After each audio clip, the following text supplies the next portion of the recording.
ഇപ്പോൾ apple ഐഫോൺസിൽ assistive touch എന്നുള്ള feature എങ്ങനെ എനേബിൾ ചെയ്യാം എന്നുള്ളതിനെ കുറിച്ചിട്ടാണ് ഈ ഒരു വീഡിയോയിൽ നമ്മൾ പറയാൻ പോകുന്നത്.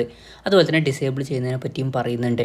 അപ്പം ഈ ഒരു അസിസ്റ്റീവ് ടച്ച് എന്താണ് എന്ന് വെച്ചാൽ, ഇപ്പം നമുക്ക് വേണമെന്നുണ്ടെങ്കിൽ ഒരു സെപ്പറേറ്റ് ഒരു ഷോർട്ട് കട്ട് കീ നമ്മുടെ സ്ക്രീനിൽ വരുത്താവുന്നതാണ്. ഇപ്പം അതിൽ ക്ലിക്ക് ചെയ്യുകയാണെന്നുണ്ടെങ്കിൽ നമുക്ക് ഹോം ബട്ടൺ, അതുപോലെ തന്നെ നോട്ടിഫിക്കേഷൻ സെൻറ്റർ ഇതുപോലുള്ള കാര്യങ്ങളൊക്കെ കാണാൻ കഴിയുന്നതായിരിക്കും.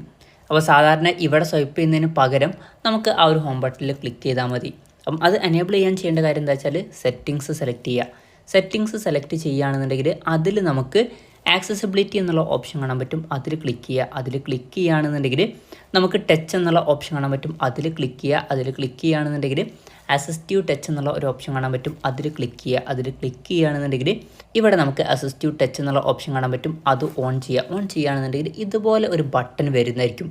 അപ്പം ഈ ഒരു ബട്ടണിൽ നമുക്ക് ക്ലിക്ക് ചെയ്താൽ കുറച്ച് ഓപ്ഷൻസും കാര്യങ്ങളൊക്കെ ഇവിടെ കൊടുത്തിട്ടുണ്ട്. ഹോം ബട്ടൺ ഉണ്ട്, അതുപോലെ തന്നെ നോട്ടിഫിക്കേഷൻ സെൻറ്റർ, പിന്നെ കൺട്രോൾ സെൻറ്ററും കാര്യങ്ങളൊക്കെ ഇതിൽ കിടക്കുന്നുണ്ട്. അപ്പോൾ നമുക്ക് ഹോമിലോട്ട് പോകണമെന്നുണ്ടെങ്കിൽ ജസ്റ്റ് ഇതിൽ ക്ലിക്ക് ചെയ്താൽ മതി, ആ ഒരു ഹോമിലോട്ട് പോകുന്നതായിരിക്കും. അതുപോലെ തന്നെ നോട്ടിഫിക്കേഷൻ സെൻറ്ററിലോട്ട് പോകണമെന്നുണ്ടെങ്കിൽ ജസ്റ്റ് ഇതിൽ ക്ലിക്ക് ചെയ്താൽ മതി, നമുക്ക് നോട്ടിഫിക്കേഷൻസും കാര്യങ്ങളൊക്കെ കാണാൻ പറ്റുന്നതായിരിക്കും.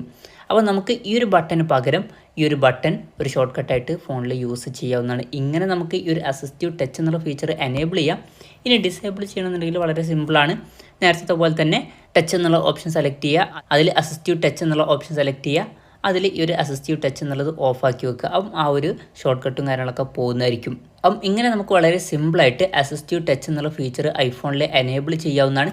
ഡിസേബിൾ ചെയ്യുന്നതിനെ പറ്റിയിട്ട് നമ്മൾ പറഞ്ഞിട്ടുണ്ട്. ഈ ഒരു വീഡിയോ നിങ്ങൾക്ക് യൂസ്ഫുൾ ആയി എന്ന് വിചാരിക്കുന്നു. എന്തായാലും ഈ ഒരു വീഡിയോ പറ്റിയിട്ടുള്ള നിങ്ങളുടെ ജെന്യൂൻ ആയിട്ടുള്ള അഭിപ്രായം ജസ്റ്റ് ഒന്ന് കമൻറ്റ് ചെയ്യുക. അതുപോലെ തന്നെ ഇതുപോലുള്ള വീഡിയോസ് ഇനിയും കാണാൻ താല്പര്യമുണ്ടെന്നുണ്ടെങ്കിൽ ഈ ചാനൽ സബ്സ്ക്രൈബ് ചെയ്യാവുന്നതാണ്.